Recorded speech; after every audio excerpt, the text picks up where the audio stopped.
UFC 264, Dustin Poirier versus Conor McGregor 3. We have one of the biggest pay-per-view events for the year. Welcome to another UFC prediction and analysis video. We are Boxing MMA Picks. He goes by the name of Zan. I go by the name of Harris. And as usual, we are here at Boxing MMA Picks giving you our UFC fight-by-fight breakdown, specifically from the betting perspective. We're here to let you know which fights are worth the odds, which fights you perhaps want to stay away from, which underdogs you might want to take a shot at. And if you stick around into the end of the video, we may even give you a little bit of parlay action. As usual, we appreciate all of the algorithmic stuff. Subscribe to the channel, like the video, comment in the comments as well. We definitely like having discussions with you guys. And we'll get to the end of the video in terms of the types of comments that we'd love to see in the discussion. But of course, we do have to talk about this card. Again, one of the bigger pay-per-view events for the year. We have 13 fights on this pay-per-view event, Dustin Poirier versus Conor McGregor 3.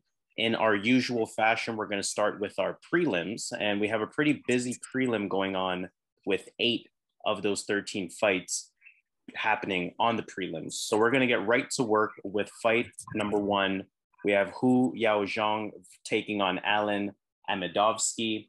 And I'm going to start the analysis as usual. And I'm going to start with talking about Alen Amedovski. He's on a 2-year layoff, hasn't fought since September 2019. He's on a 2-fight losing streak at that. Pretty decent hands from what I was seeing with him, decent power. Look at his record, 8 wins, 2 losses. All 8 of those wins come by KO, TKO.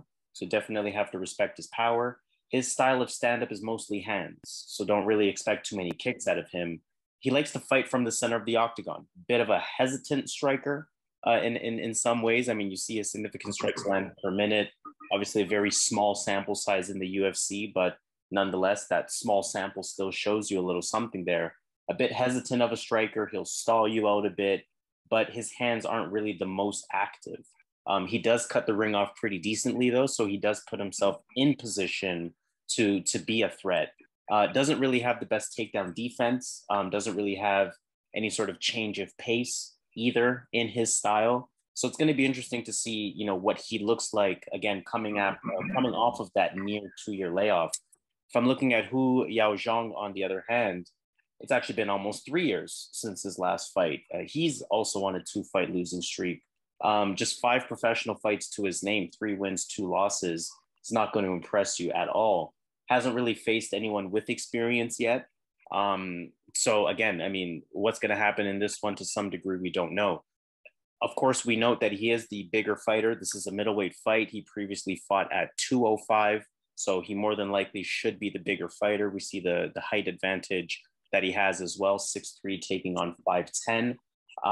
He debuted at heavyweight, and he weighed 235 in that fight. And then he fought at light heavyweight and weighed 205.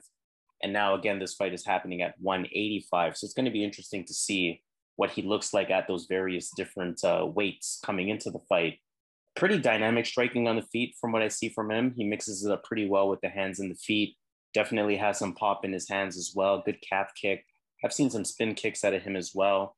Decent clinch from what I've seen. Good head position in the clinch. Has a bit of a Greco-Roman wrestling background. I believe he's a silver medalist, if I'm not mistaken. So it is going to be a legitimate strength of his. And I mean, he has toughness and heart, right? I mean, he was really hurt in that Coulter fight, but he never really gave up. He stayed in it. He was willing to engage. He showed that toughness. And, for that, I'm actually going to go with the underdog. I'm going to start off the card with an underdog pick. I'm going with Yaozong. Ultimately, I just feel he's the more dynamic striker of the two, and maybe the more dynamic fighter of the two. Again, I just feel he offers a little bit more compared to Alen Amedovski.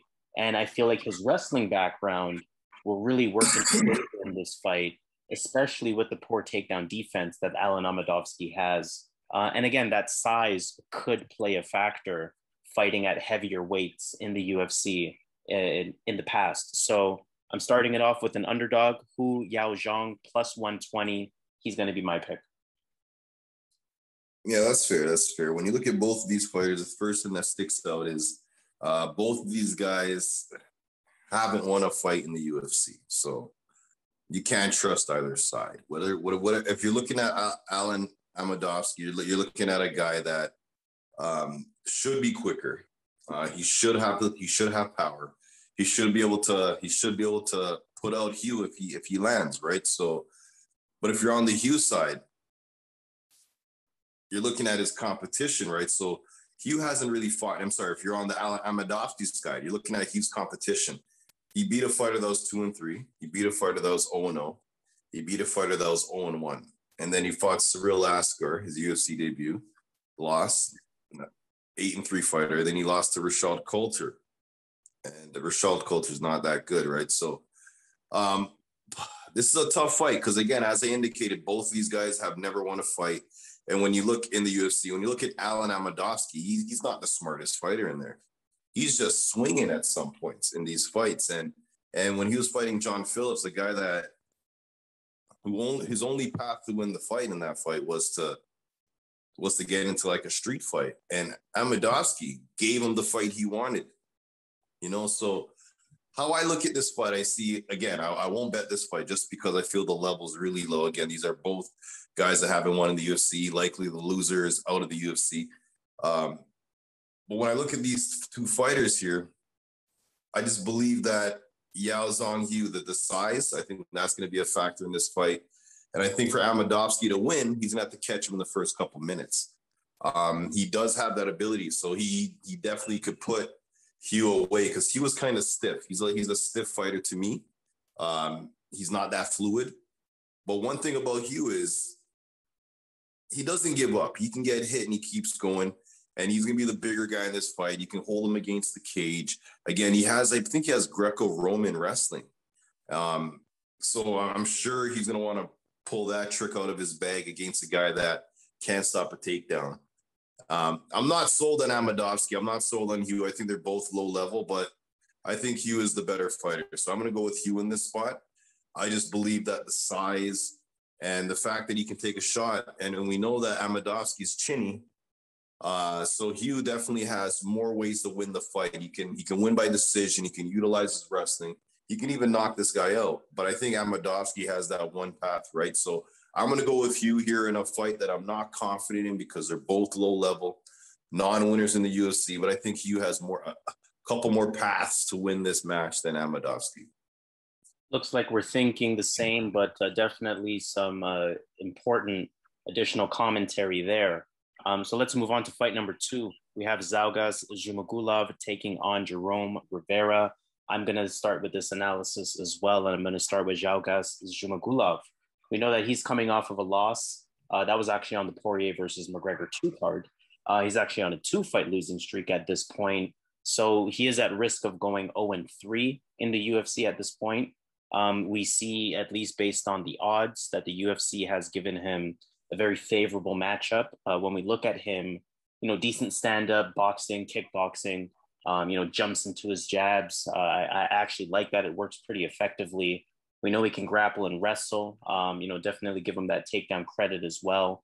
He'll use decent stand-up to set it up, fakes, feints, level changes, things along those lines. Some good movement around the ring, especially as a southpaw. We see that it's a switch stance there, but mainly southpaw is what I've seen from him. What I do notice about him is that he does fight a lot off the back foot. Almost looks like he's retreating at times, right? So it is pretty easy to put the pressure on him. But one thing about him is that he'll keep moving. He has really good cardio, doesn't slow down whatsoever. So it's going to be interesting to see how that plays out in this fight specifically. Looking at Jerome Rivera, his last fight was he lost at 145 pounds. It's interesting to see him come down 2 weight classes here at 125. He's competed at both 125, 135, and again, like I said, his last fight was at 145. So again, interesting to see how he manipulates his body. He is 0-3 in the UFC at this point, so this is sounding very reminiscent of fight number 1. He's a southpaw on the feet. He'll use his length, his reach, pretty long jab, long straights. He uses those kicks from distance, pretty good low kicks, pretty smooth on the feet too. I do like the way he puts the strikes together.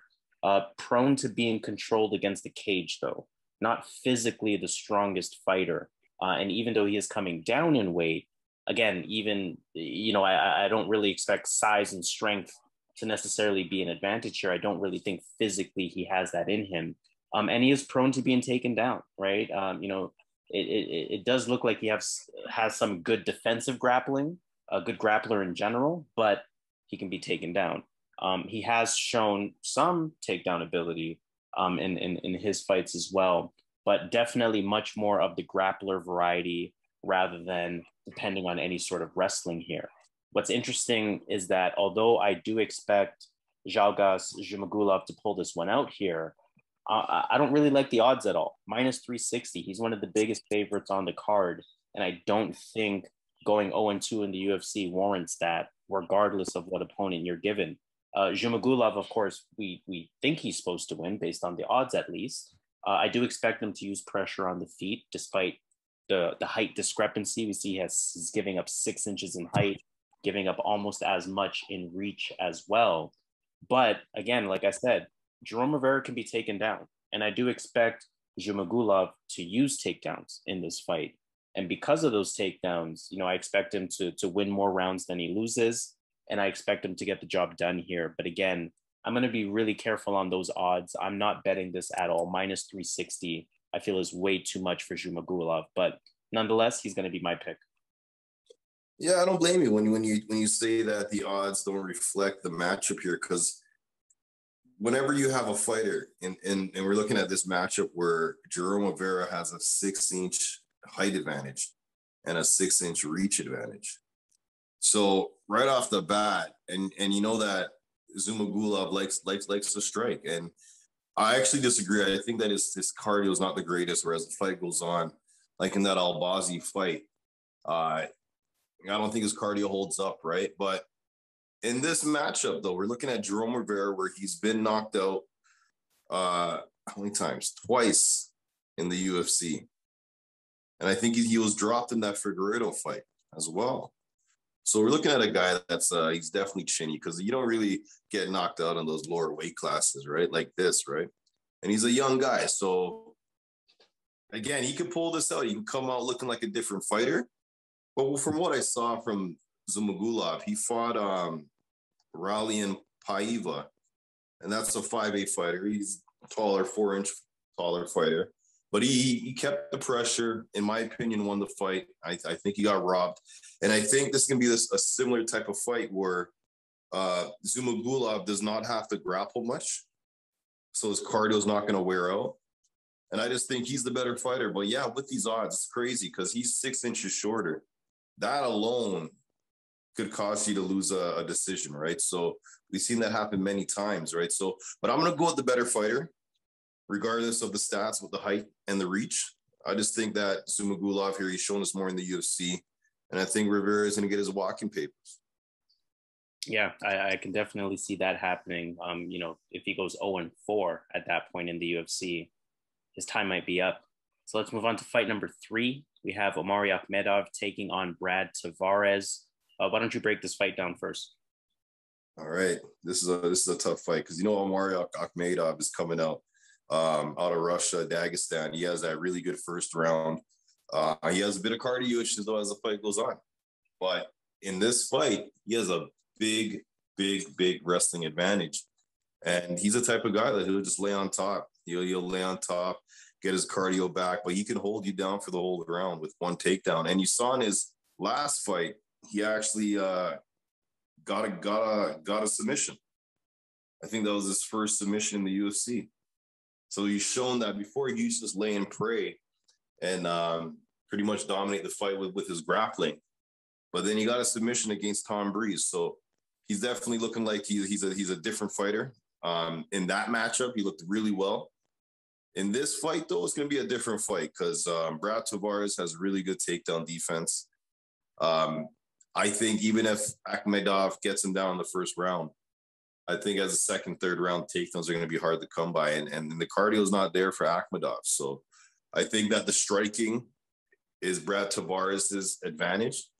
And Brad Tavares is a typical sprawl and brawl fighter. Like he builds his game around stopping takedowns and keeping on the feet. and he likes that boxing range, right? So he can mix it up with kicks as well. But I think in this fight, he's a far better striker. And then this is a 3-round fight. So Akhmedov can definitely look good, get some takedowns the first round. But he's not fighting a guy that hasn't been there before. Tavares has fought a lot of fighters that wanted to take him to the mat. And I think that as the fight goes on, Tavares is going to kind of stretch away here. So Tavares is my pick here. Yeah, that's my pick. If he just has to avoid the takedowns, he shines in those type of fights. So that's my pick.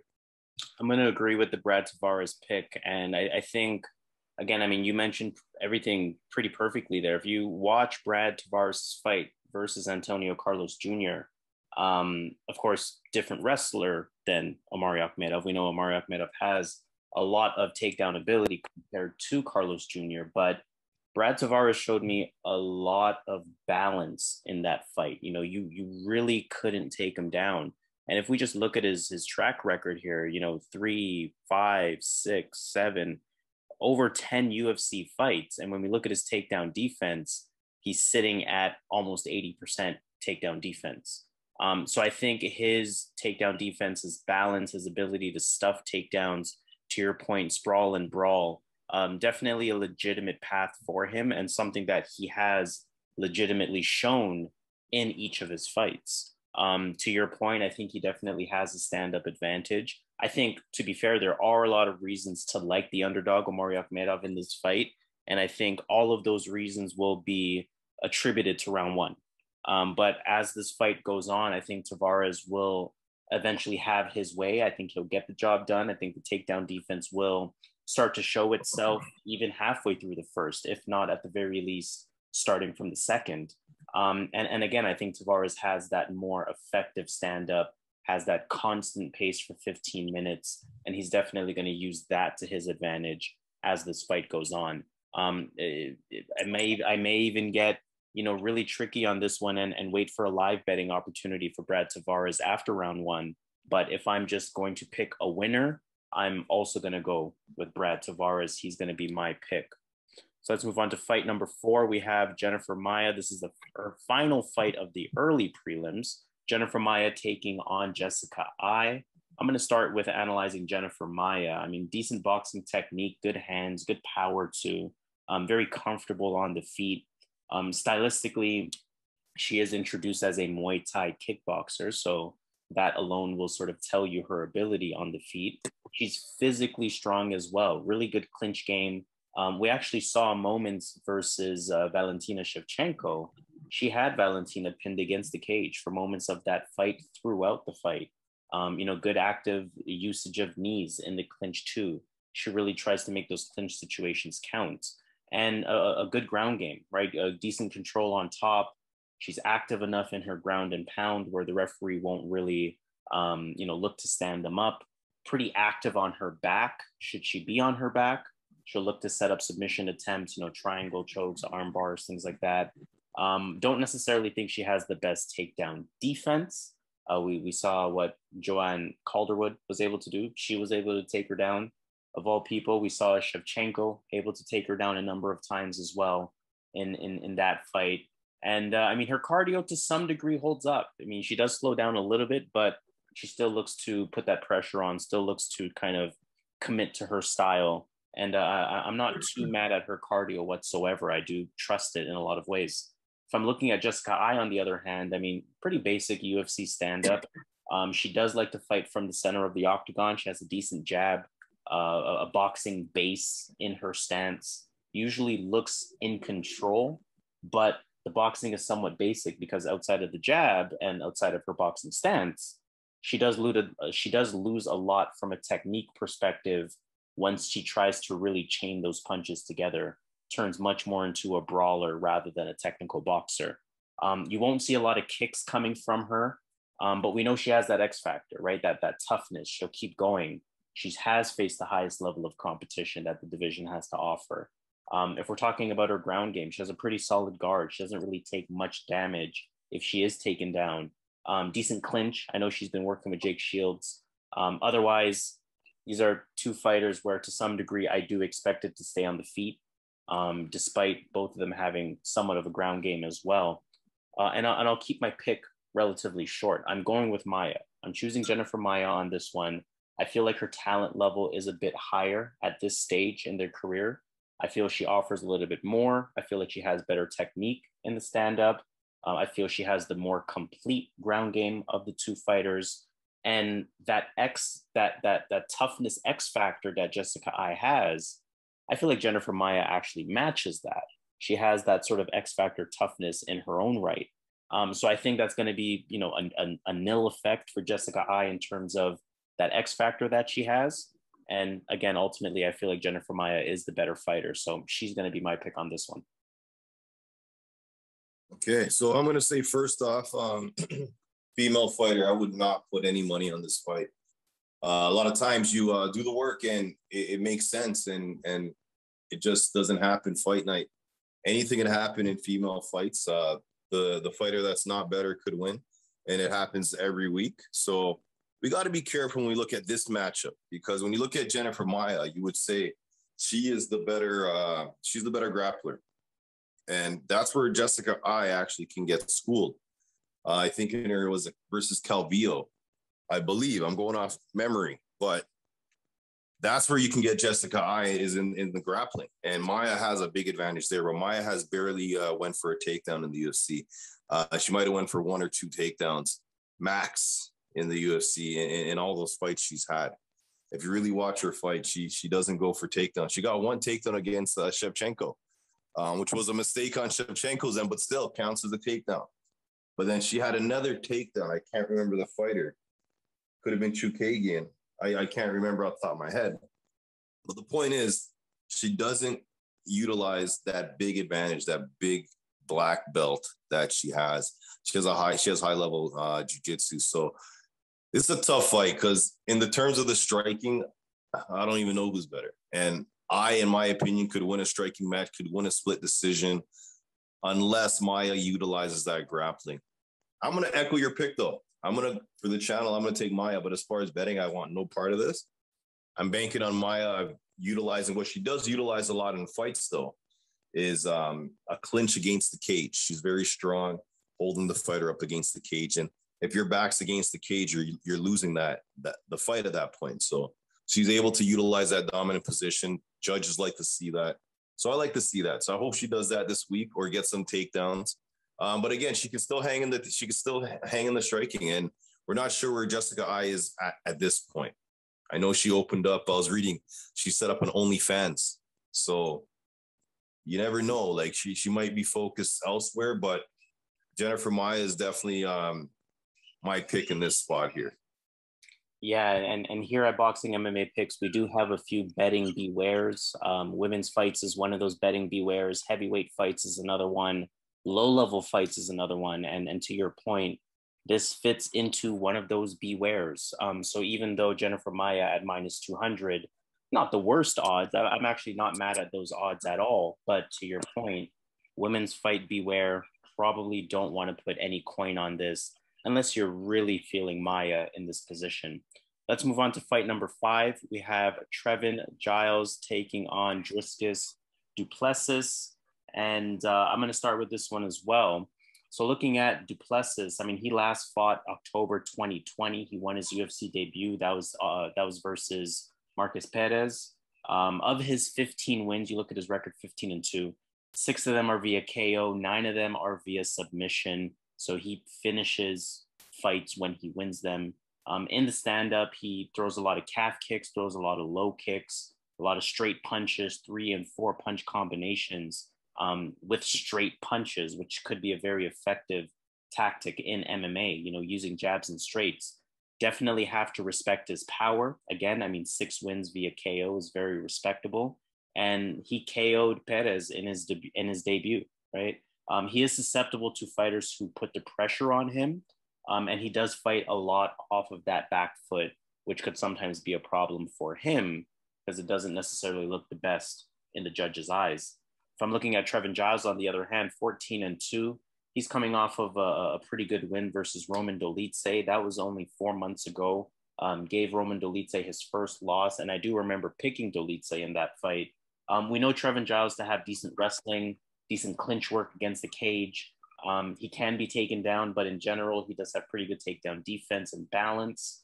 Also has that ability to get back up if he is taken down. So definitely not a round ender should that happen to him. But of course, let's talk about his hands. He has good hands in the stand-up. He's pretty patient. He shows level changes, shows fakes and feints, has a pretty good jab, pretty long jab too. I know he's going to be at a 2-inch reach disadvantage, but I mean, he might look like the longer fighter with how he uses that jab. Pretty good combinations coming out of him as well. Good in and out footwork. And he has good, almost underrated striking speed. So I'm going to be very interesting to see if that plays a factor in this fight.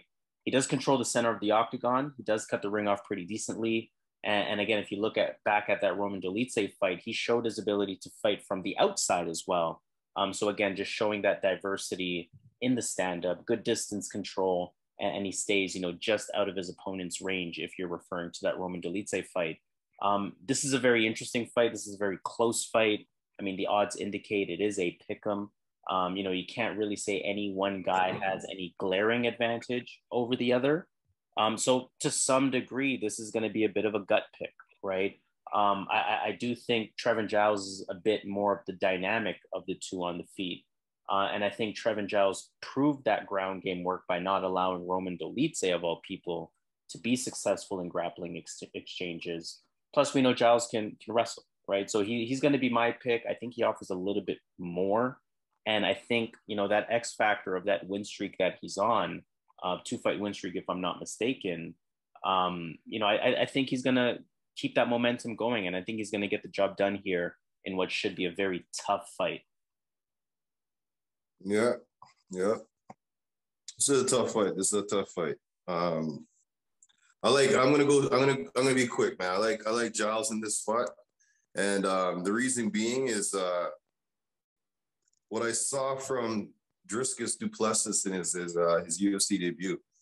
He was nervous. There was something wrong with him. Like, he had some jitters. I'm not sure what it was, but there was something wrong with him. He was not the guy. I actually put money on him that fight. And the first 2 minutes, I was like, why did I put money on this guy? Now, when he got that fluky knockout, it was fluke. But when he got that knockout, I was so happy, right? So I remember that feeling picking du Plessis. And when you look at Giles, like, he's been improving lately. And when you look at the boxing, the stand-up, he's a lot quicker in boxing than a lot of these fighters. He's not a boxer, but he has some of that boxing speed when he throws his hands, and he catches these guys with flush shots. Like, now what I'm worried about in this fight, because du Plessis has good leg kicks. So Giles is not the best at defending leg kicks. I don't really see him defending them. He just eats them because he has these big legs. But I think that Giles is going to cause more damage on the feet. I think he's going to be able to keep up, avoid the grappling, because I know du Plessis has some good chokes on his record. And Giles, I think he's been choked out before. So, but I like Giles. I think he just he's improving. He's becoming a lot better fighter. His speed, his hands. I think he has some of the best boxing, not in that division, but let's give him, like, say, top 15 in that division. And I think that's going to allow him here to win this fight here. I think it's going to stay on the feet. I think they both have. I think du Plessis can get this fight to the ground, but I think Giles has that strong hips to keep this on the feet. And I think as the fight goes on, I know Giles does gas a bit, but his striking style, he conserves his energy. He doesn't just throw strikes. He calculates every punch he throws. And that's what I like about him here. So I'm going to go with Trevin Giles here. I just think that he's not going to be nervous in the ring. And du Plessis, what I saw from him in his last fight after stepping into the UFC, I was not impressed, even though he got the knockout. So I'm going to go Giles here to get this one done. Not mad at that at all. Some great additional insight into both fighters. Let's move on to fight number 6. We have Ryan Hall taking on Ilia Topuria, I should say. How do you feel about this one? Okay, I'll be quick, man. I'm going Ilia Topuria. This is Ryan Hall has one way to win this fight. He has to jump on your leg. He's with those leg locks. He's with those leg moves. So he gets on the leg. He heel hook, knee, whatever. This guy is like the best. Like, no one wants to fight this guy. So the fact that Ilia Topuria stepped up, and I know the UFC doesn't like Ryan Hall's style, Ryan Hall's style is boring. Some fights, what he does, he just jumps on, he just pulls guard, he just goes on his back, and then the guy he's fighting does not want to go on the ground with him, so he just separates, and then the fans are booing like there's no action in the fight. Like, this is a really boring fighter for Dana White. So Dana White gave him one of his young guns. This Ilia Topuria is one of the next guys in this division, and he's doing Dana White, I think, a personal favor by taking this fight. And I think this is a setup here for Topuria to crush Ryan Hall. Ryan Hall needs to get this to the ground. He needs to either hook onto a leg, but Topuria, he knows grappling. He knows all that stuff. And when you look at the stand-up, I don't think Ryan Hall can stand with him for 2 minutes. So I'm going to go Ilia Topuria. I think he's going to finish Ryan Hall. And I think he's doing a favor for Dana White. If you really, if you know what Dana White's about, you know that he does not like this Ryan Hall style at all. So I think this is a setup fight for Topuria to crush him. Yeah, I'm going to keep it short as well. I mean, you look at who Ryan Hall has beat. He's on a 4-fight win streak. These are all older guys, right? I mean, first of all, he hasn't fought in a little while, 2 years to this point. His last 4 fights date all the way back to 2015. But I mean, you look at the names: Artem Lobov, he's in his mid-30s. Gray Maynard, he's in his 40s. BJ Penn is in his 40s. Darren Elkins, I think, is in his high 30s at this point. To your point, he hasn't taken on, one of these younger beasts, one of these newer age of style of fighters, one of these more explosive type of fighters. And I feel like that's who Ilia Topuria is. And I feel like, simply put, Ryan Hall's not going to be able to handle it. To your point, Ryan Hall has that special style that those fighters in that 4-fight win streak, they didn't know what to do because they didn't have that explosiveness to them. Topuria, on the other hand, he's a wrestling and a ground specialist. He has that Greco-Roman background. We know that, especially Greco-Roman at that, works really well against these grapplers because they are physically stronger. They do keep, pretty tight in terms of the body position on the ground, and they don't give up body parts to be submitted. So, I mean, again, I'll keep it short. I think Topuria is going to be way too much for Ryan Hall. I actually had it in my notes here that I do almost expect him to win via KO on this one. So I'm going to be very curious to see what the finish line is on this, or maybe an under, I don't know if it's under 2.5 rounds or whatever it may be, but I'm curious to see some props on this fight. But for the pick for the channel, I'm going all the way Ilia Topuria on this one. I actually feel pretty good about this pick. Minus 230, I might consider putting some coin on it as a straight up result. Let's move on to fight number 7 in that case. Again, pretty lengthy prelim that we have here. We have Niko Price taking on Michel Pereira. I'm going to go through this one pretty quickly. Niko Price, he beat Cowboy Cerrone in his last fight. That was September 2020 via majority decision. That was actually ruled a no contest. Niko Price, he did test positive for marijuana. He served a 6-month suspension. Shout out to Sha'Carri Richardson and the Olympics, of course. Pretty decent on the feet. He does hit hard.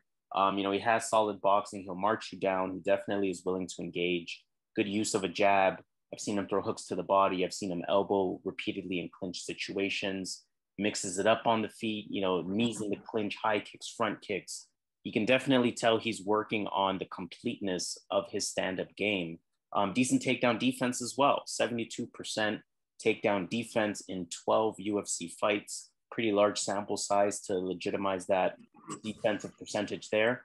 He does slow down a bit as the fight goes on, but his cardio to some degree will hold up and throughout the fight, enough for him to continue coming forward, enough for him to continue to box in range, enough for him to continue to want to engage. If we're looking at Michel Pereira, on the other hand, he's a striker, pretty complete MMA stand-up, good movement, he's good fast kicks, good timing as a counterpuncher. He has that kickboxing type of style. He can get very flashy. We've seen some very flashy things out of him, jumping knees, kicks off of the fence. His hands are down behind his back in the stand-up. Some people like that, some people don't. Very big physically for the division. I know he only stands at 6'1", but if you look at his body, he looks like he can fill out a 185 frame very easily. and this is taking place at 170 as a welterweight. You know, he's one of those, not a direct comparison in terms of style, but he's almost one of those Roman Dolidze type of guys where you can't fully trust their IQ. Otherwise, he has a ton of talent. I look at those two fighters almost as two sides of the same coin from that perspective. But that being said, Michel Pereira, he's on a 2-fight win streak at this point. And if you look at those last 2 wins, especially his most recent fight versus Chaos Williams, he looked a lot more composed, right? And when he is composed, he's not that easy to beat. So on one hand, I look at this as a close fight because of, again, the IQ distrust in somebody like a Michel Pereira, and somebody like a Niko Price can continue putting on that pressure. But Pereira, especially when he's focused, especially when he's composed, I feel he is the more dynamic of the two. I feel like he can be more effective on the feet. I think both guys will be hungry for a win. I mean, Niko Price, he's winless in his last 2 fights, again, due to the no contest. Whereas Michel Pereira, he's riding a 2-fight win streak. And I think Michel Pereira gets it done. I think he's gonna continue to be composed. I think he's gonna just essentially be too dynamic for Niko Price to really catch him. So I'm going with Michel Pereira. I think he will stay composed. I am rolling the dice on his IQ staying sharp, and I think he gets the job done. Yeah, I think you said that Niko Price, him and Cerrone he won that fight. He won that fight, yeah, majority decision. He won. Was it a draw? Nope, majority decision, and then it got turned into a no contest. Okay. But the fact that the fight was even close, I thought that fight was a draw. Anyway, the fact that the fight was even close, and Cerrone is like as done as it is, right? Like he's gonna get crushed. Pereira's gonna crush this guy. Like I don't think there's any concern here, other than some fluky Niko Price strike that he's known for. I think he's gonna be losing the fight for the majority of the fight. If he does win, he comes back and wins with a lucky strike, or not. You can't say luck in this game, but that's the type of fight I think this is going to be, where Pereira is just winning the fight the whole time. And I just think Pereira is a far better striker. I think this is going to stay on the feet. Pereira is going to be the much stronger guy. He's going to be the much bigger guy. I'm pretty sure he crushes Niko Price. That's my pick. Let's move on then to fight number 8, the final fight of the prelims. We have Carlos Condit taking on Max Payne Griffin. How do you feel about this one? I think that Max Payne Griffin needs to fight smart, because I think when it gets down to Condit's weakness, it's pretty much wrestling. And if you can wrestle him or muscle him up, which I thought Court McGee was going to attempt to do when he fought him, but he stood toe-to-toe with him. If you stand toe-to-toe and have a striking kickboxing match with Condit, there's a good chance Griffin loses this fight as well. But I just think that Griffin, it's his time. It's his time here. He has the wrestling advantage. He's the stronger fighter. He's going to be the shorter guy. But he packs power, as you've seen in his last fight. But I think in this fight, he's going to utilize, I believe he's going to utilize the grappling. And I think he's going to get a decision here. Condit's hard to put away. And I think Griffin's going to be able to get those takedowns, because Condit he's not really good at stuffing takedowns. He likes to play off his back. And he hasn't really done anything off his back lately, right? So I'm going to go with Griffin here to get this done. I think he definitely should get this done if he fights smart. If he stands toe-to-toe, wants to have a striking match with Condit, Condit's tricky. He's slick. He's smooth. And at that point, Condit could win that fight. No problem. But I believe that Griffin's a smart fighter. I think he has IQ. I see him go for takedowns. I think he knows what he's going to do here. So I'm going to go with Griffin here to get this done. I'm going to keep this as short as I can. I'm going with Max Griffin as well. A few points that I will add. Max Griffin in the stand-up has a bit of an awkward style. He does move pretty well on the feet. So I think that, and it looks like his IQ striking-wise is getting a lot better. We saw that in the Song Kinan fight, where he won via round 1 TKO. Again, I think he's getting smarter in there. I think he's getting better. in there. And we know he has that legitimate path to victory via his takedowns. We know Carlos Condit, you can take him down. And again, Griffin has that IQ and that improving game to not necessarily go toe-to-toe on the feet, but to do enough on the feet to set up those clinch situations, to set up those takedown situations, and to grind out rounds. So I'm going Max Griffin on this one. What I will say is that in Max Griffin's last fight versus Keenan Song, I chose Keenan Song because I thought Max Griffin was overvalued at minus 210. I incorrectly chose Keenan Song at that. And I chose Keenan Song because I said there's no way I can go Max Griffin at minus 210. I'm not making this mistake this time around. I think, again, Max Griffin's path to victory is too apparent here. And I think he has the IQ to pull it off. So he's going to be my pick for this one as well. So let's take it to Vegas. We have 8 fights. Oh, by the way, man, we have to correct Cerrone and Niko Price. It was a majority draw, and there was an eye poke point deduction. Oh yeah, yeah. It was a majority draw. Yeah, yes, just had to correct that. We can't give false info on this channel, so we have to reverse that. But anyways, go into the parlays. I forgot about the eye poke. Yeah, let's talk about some Vegas action here. So we have 8 fights to choose from on this prelim card. Let's start with maybe an underdog pick or 2 that you are considering. All right, underdog wise, I'm looking at Yaozong who. Yeah, I think that's my pick as an underdog. Yeah, and I'll keep this short. That's going to be my underdog pick as well. I'm looking at these other underdogs, and I'm not necessarily loving them in those positions. So Yaozong Hu at plus 130, he's going to be my official underdog of the prelim card. And in terms of a favorite pick or 2 and or a parlay that you are considering, what are you taking a look at? All right, so I like Ilia Topuria to get that done. I like Michel Pereira to get that done. And I like Max Griffin to get that done. Max Griffin as well. Let's just throw that on the parlay.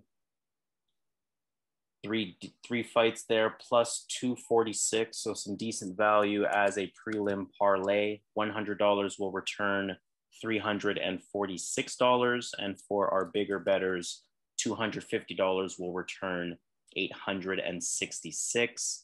If I'm taking a look at some parlay action that I'm considering, I'm definitely putting Topuria on there. I like Brad Tavares at minus 163. And I think I'll leave it at that. I kind of like the 2 fight parlays there. They do some wonders for me. So I'm going to leave it at those 2 plus 126. $100 will return $226. And for our bigger bettors, $250 will return $565. We're going to leave it at that.